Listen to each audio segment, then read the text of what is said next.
আসসালামু আলাইকুম রহমতুল্লাহ। সুপ্রিয় সপ্তম শ্রেণীর শিক্ষার্থীরা, আশা করছি তোমরা সকলেই ভালো আছো। আমি তোমাদের সামনে আবারও 1.2 অনুশীলনী নিয়ে হাজির হলাম। তার কারণ হলো, আমি আগে যে ভিডিওটা দিয়েছি 1.2 এর, সেই ভিডিওটা 2025 সালের বই থেকে দিয়েছি। আমি নতুন বই হাতে পাওয়ার পর দেখলাম এর মধ্যে কিছু পরিবর্তন আছে। পাশাপাশি পাশাপাশি নমুনা প্রশ্ন সংযোজন করছে, যেগুলো আগের বইগুলোতে ছিল না। এজন্য আমি এই অধ্যায়টার মানে 1.2 এর অনুশীলনীতে যে প্রশ্নগুলো আছে এগুলো আবার আমি তোমাদেরকে সমাধান করে দেখাবো। এজন্য এই ভিডিওগুলো তোমাদের জন্য খুবই গুরুত্বপূর্ণ। তোমরা আমার সঙ্গে থাকো। যারা নতুন, আশা করবো এখনই সাবস্ক্রাইব করে দিবে এবং বেল আইকনটি বাজিয়ে দিবে। আর যারা আগে করেছো তাদেরকে অসংখ্য ধন্যবাদ জানাচ্ছি। একটা লাইক করে দিও। তোমাদের একটা লাইক আমার চ্যানেলটা অনেক দূর আগিয়ে নিয়ে যাবে। আর তোমাদের জন্য ভালো ভালো ভিডিও দিতে আমার জন্য উৎসাহ হবে। তোমরা সবাই ভালো থাকো এবং আমার ভিডিওগুলো দেখো। প্রথমেই বর্গমূল, খুব বেশি নাই। নৈর্ব্যক্তিক প্রশ্ন দেওয়া আছে মাত্র 5টা। এরপরে 6 নম্বরে গিয়ে দেওয়া আছে আবার সৃজনশীল একটা প্রশ্ন। এরপরে আবার বর্গমূল নির্ণয়। তারপরে আবারও নৈর্ব্যক্তিক দেওয়া আছে, মানে ভাজায় ভাজায় সবকিছু দেওয়া আছে। তো যেভাবে দেওয়া আছে এইভাবে আমরা সামনের দিকে আগাবো। 1 নম্বরে দেখো, এখানে আছে 289 আর হলো 361 এর বর্গমূল কত। এটা আগের বইতেও দেওয়া ছিল, এখনো দিছে, মিল আছে এটা। তবুও আমি তোমাদেরকে দেখাই দিই। দেখো, এই যে ক্যালকুলেটর দিক তাকাও। 289 এটা যদি আমি এই যে রুটের উপরে চাপ দিই, দেখো রুট, এই যে রুটটা, এই রুটের উপর চাপ দিলে কত আসে? 17 আসলো। তার মানে উপরে 17। আর 361 কত আসে? 361 এই যে রুট 19 হলো। তার মানে উপরে 17 নিচে 19। সেই সংখ্যাটা কত? এই যে খ, উপরে 17 নিচে 19, এটা হলো খ। এরপরে আছে দেখো 1.1025 এর বর্গমূল কত হবে? আমরা ক্যালকুলেটর দিয়ে দেখি। 1.1025 এর বর্গমূল হলো 1.05।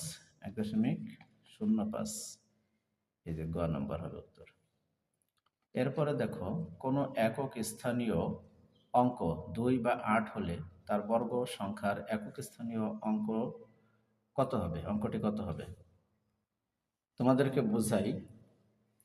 এই যে 2, 2-এর 2 যদি একক স্থানে থাকে, এরকম একটা সংখ্যা যেমন 12, 12-র 2 হলো একক স্থানীয় অঙ্ক। 12-র 12 দিয়ে গুণ করলে 144 হবে। তাহলে উত্তর হবে, একক স্থানীয় অঙ্ক আছে 4। আবার আমি যদি 8-কে 8 দিয়ে গুণ করি, 8 8 64, তার মানে একক স্থানীয় অঙ্ক 4।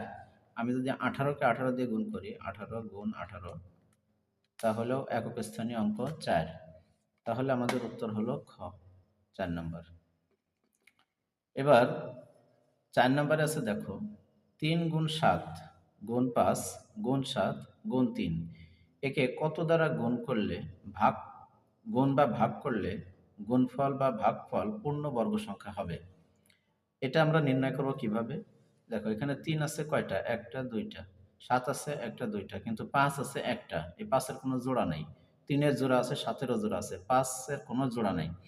তার মানে হলো, এই 5 দিয়েই যদি আমি এই পুরো সংখ্যাটাকে আবার গুণ করি, তাহলেই একটা পূর্ণবর্গ সংখ্যা হবে। আবার ভাগ করলেও একটা পূর্ণবর্গ সংখ্যা পাবো। আমি তোমাদেরকে প্রমাণস্বরূপ দেখা দিচ্ছি বাস্তবে কি আছে।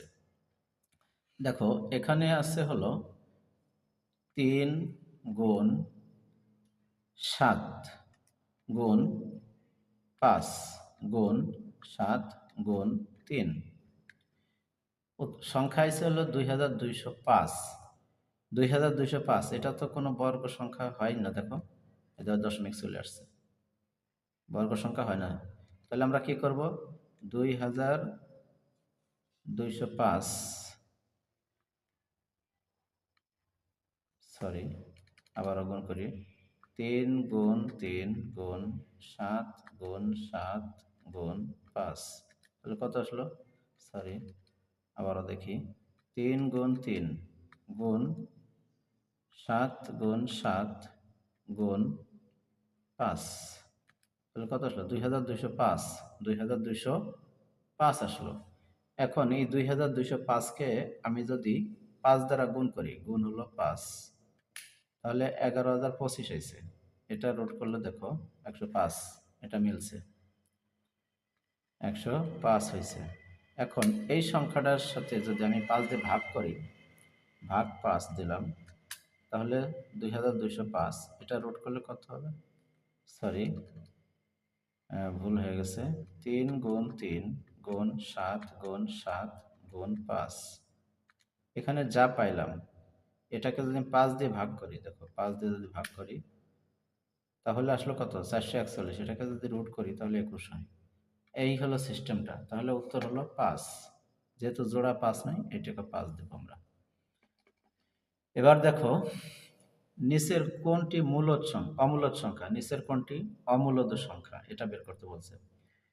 অমূলদ কাকে বলে সেটা আমাদের মনে রাখা দরকার। আগের ভিডিওগুলোতে আমি অমূলদ কাকে বলে বিস্তারিত আলোচনা করেছি, এখন আমি বলছি। অমূলদ হলো যে সংখ্যাটা দশমিকের পরে অসীম সংখ্যা চলে আসে, দশমিকের পরের সংখ্যাগুলো অসীমভাবে আসে, যার শেষ নাই, এরকমের একটা অবস্থা, তাকে অমূলদ বলে। আবার যাকে ভগ্নাংশ আকারে লেখা যায় না, সেটাও অমূলদ হয়। তাহলে এখানে √2 পূর্ণ সংখ্যা নয়, এরকম দেখো, এই যে 2-র উপরে যদি রুট দিই তাহলে কত আসে? এই দেখো অসীম সংখ্যা চলে আসছে দশমিক উপরে। 1 দশমিকের পরে 4, 1, 4, 2, 4, 1, 3, 5, 6, 2, 3, 7 এরকম চলে আসছে। এই জন্য এটা অমূলদ সংখ্যা, এটাকে ভগ্নাংশ আকারে লেখা সম্ভব না। কিন্তু এই যে এখানে দেখো 9 রুটের উপর 9-এর উপর রুট দিলে কি হয়? এটা পূর্ণ সংখ্যা চলে আসতেছে, এটা কোনো সমস্যা নেই। আবার এখানে দেখো 16-র উপরে যদি রুট দেওয়া হয় তাহলে 4 আসে। আবার 25-এর উপরে যদি রুট দেওয়া হয় তাহলে 5 আসে। এজন্য আমাদের উত্তর হলো 2, √2, এটা হলো অমূলদ সংখ্যা। তো এই ছিল আপাতত নৈর্ব্যক্তিক 1 থেকে 5 পর্যন্ত।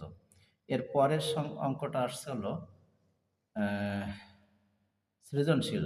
এর পরেরটা সৃজনশীল। সৃজনশীল যে অঙ্কটা দিছে, দেখো একজন কৃষক বাগান করার জন্য 595টি চারা গাছ কিনে আনে। প্রত্যেকটি চারা গাছের মূল্য 12 টাকা। এই সৃজনশীল অঙ্কটা আগের বছরও ছিল, তবে ক নাম্বারটা একটু পাল্টায় দিছে। বলা হয়েছে 1.2 সংখ্যাটি মূলদ সংখ্যা কিনা যাচাই করো। খ নাম্বারে লিখছে বাগানে প্রত্যেক সারিতে সমান সংখ্যক গাছ লাগানোর পর কয়টি চারা গাছ অবশিষ্ট থাকবে তা নির্ণয় করো। এরপরে বলছে আহ, গ নাম্বার খরচের টাকার সংখ্যা ও চারা গাছের সংখ্যার বিয়োগফলের সাথে কোন ক্ষুদ্রতম সংখ্যা যোগ করলে যোগফল একটি পূর্ণবর্গ সংখ্যা হবে তা নির্ণয় করো। আসো আমরা খাতায় করে দেখি। 6-এর কতে আছে 1.2, এটি মূলদ সংখ্যা কিনা সেটা আমাদের একটু যাচাই করে দেখতে বলছে। যাচাই করব কিভাবে? যাচাই করবে এভাবে, এটা যদি আমরা সমান সমান দিই, দেখো এই দশমিকটা আমরা উঠায় ফেলতে পারি, এই দশমিকটা আমরা উঠায় ফেলতে পারি এইভাবে। এই দশমিকের জন্য একটা 1 আর এক ঘরের জন্য একটা 0। এখানে দেখো 1.2 এর দশমিকের পরের সংখ্যা সসীম, সসীম, দশমিকের পরের সংখ্যা সসীম, মানে শেষ হয়ে গেছে, আর 2-এর পরে আর কোনো সংখ্যা নাই, সসীম, যা যা মূলদ সংখ্যা নির্দেশ করে, যা মূলদ সংখ্যা নির্দেশ করে, নির্দেশ করে। আবার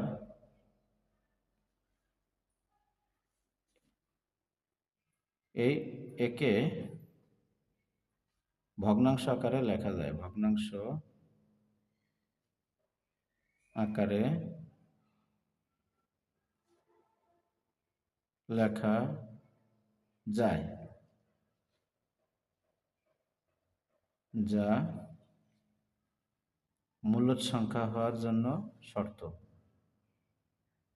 মূলদ সংখ্যা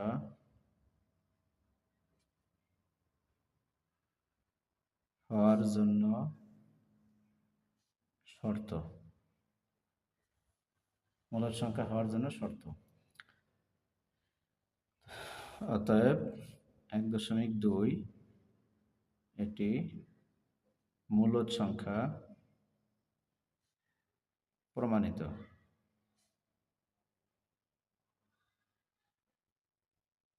প্রমাণিত প্রমাণিত এবার দেখো খ নম্বর। খ নম্বরে আছে,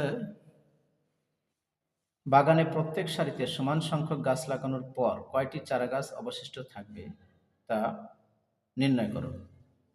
চারা গাছ সমান সংখ্যক লাগানোর পর কয়টি অবশিষ্ট থাকে? গাছ কিনে আনছে হলো 595টি। এটাকে আমরা বর্গমূল করব, এটাকে বর্গমূল করব 595। যদি বর্গমূল করি তাহলে কত হয়?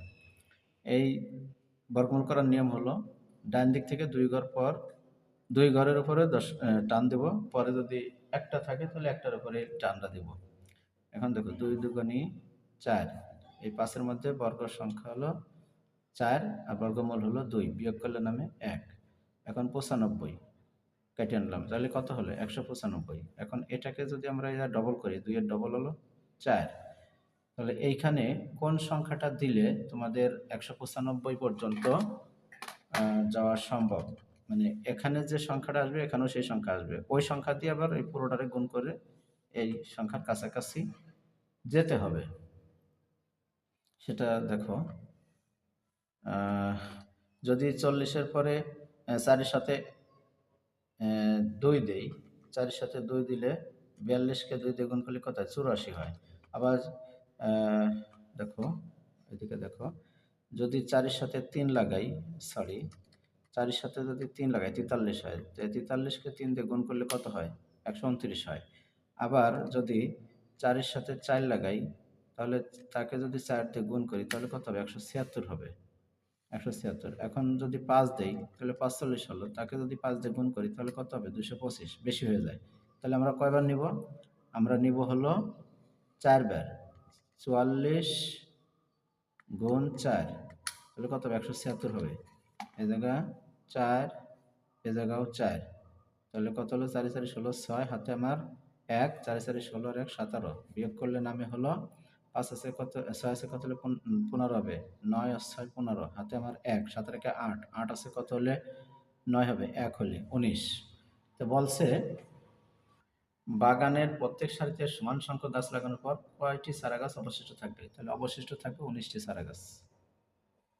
অবশিষ্ট থাকবে, এটা লিখে দাও, অবশিষ্ট থাকবে 19টি চারা গাছ। চারা গাছ, এটা হলো অবশিষ্ট থাকবে। এবার আমরা গ নাম্বার করব।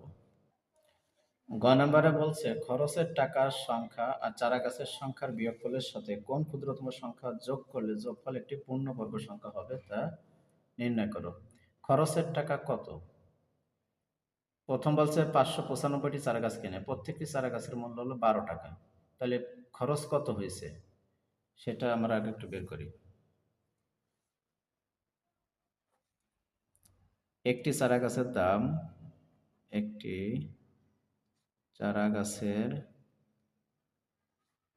দাম 12 টাকা। অতএব 595টি চারা গাছের দাম কত হবে? এই 595 গুণ হলো 12 টাকা। তাহলে দেখো তো, এই যে গুণ করি, এই যে 595 গুণ হলো 12, তাহলে কত আসলো? 7140 টাকা। 7140 টাকা, এটা হলো খরচ। এখন বলছে চারা হলো 595, এখন খরচের টাকা থেকে চারা সংখ্যা বিয়োগ করলে যা পাওয়া যায় সেটা কি পূর্ণবর্গ সংখ্যা কিনা যাচাই করতে হবে, কিংবা যদি পূর্ণবর্গ সংখ্যা না হয় তাহলে তার সাথে কত যোগ করলে বর্গ সংখ্যা হবে? তাহলে দেখো ৭১৪০ বিয়োগ, আমরা আমাদের খাতায় আগে লিখে নেই বিয়োগফল। খরচের দাম, খরচের দাম ও চারা গাছের সংখ্যা বিয়োগফল। বিয়োগফল সমান কত? ৭১৪০ বিয়োগ হলো ৫৯৫। তাহলে দেখো বিয়োগ ৫৯৫, ৬৫৪৫, ৬৫৪৫। এখন এটাকে আমরা বর্গমূল করব। অতএব ৬৫৪৫ এটা বর্গ করি। দেখো ৬৫-র মধ্যে বর্গ সংখ্যা কত? ৮। ৮ ৮টা ৬৪, বিয়োগ করলে নামবে কত? ১। এখন এই ১৪৫ করলাম। এখন ৮ এখানে নিয়ে আসি। ৮। এখন যদি আমি ২ দেই, তাহলে দেখো যদি ৮-এর সাথে ২ দেই তাহলে ২ দিয়ে গুণ দিতে হবে ১৬৪, কিন্তু আমার এখানে আছে ১৪৫, তার মানে এই জায়গায় ১ হবে মাত্র। ৮১ অক্ষে ৮১। তাহলে কত হবে? বিয়োগ করলে ৪। ৪ ৮ আছে কত হলে ১৪ হবে? ৮ আছে ১৪, ৬৪ অবশিষ্ট থেকে যায়।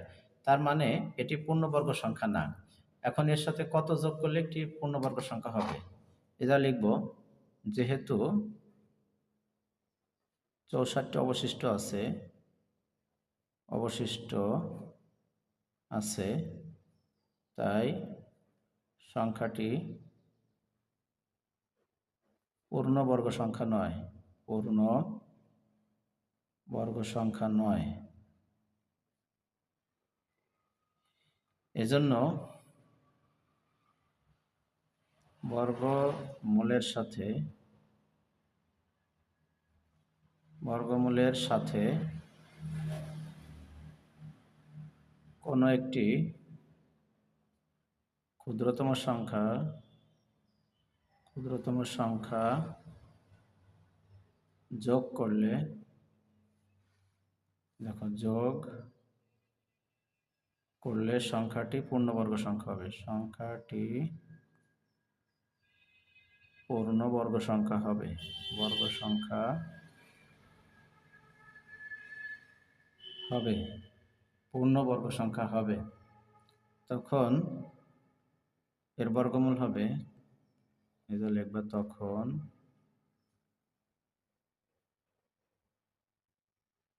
বর্গমূল হবে এই ৮১ যোগ ১ সমান ৮২ এর বর্গ সংখ্যা।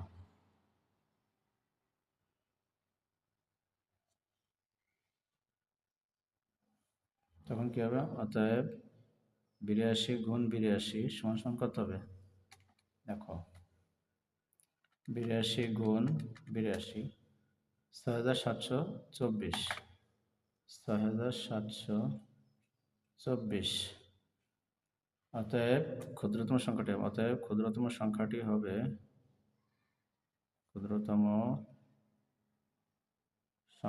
হবে কত?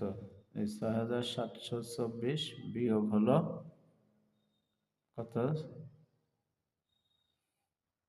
৬৫৪৫। ৬৫৪৫ সমান কত হবে? ৬৫৪৫ ১৭৯। এটাই হলো উত্তর। কোন ক্ষুদ্রতম সংখ্যা যোগ করলে? দেখো এই যে ১৭৯, এই ৬৫৪৫-এর সাথে দেখো ৬৫৪৫-এর সাথে যদি ১৭৯ যোগ করে তাহলে যেটা হয়, এটা হলো একটা বর্গ সংখ্যা, যে ৮২। এটাই হলো ১৭৯ হলো উত্তর। আশা করছি তোমরা বুঝতে পারছো কিভাবে করলাম। এভাবে তোমরা অঙ্কগুলো করবে। তো যা হোক, সবাই ভালো থাকো। পরবর্তী ভিডিওতে আমি ৭ থেকে দেখাবো ইনশাল্লাহ। আসসালামু আলাইকুম।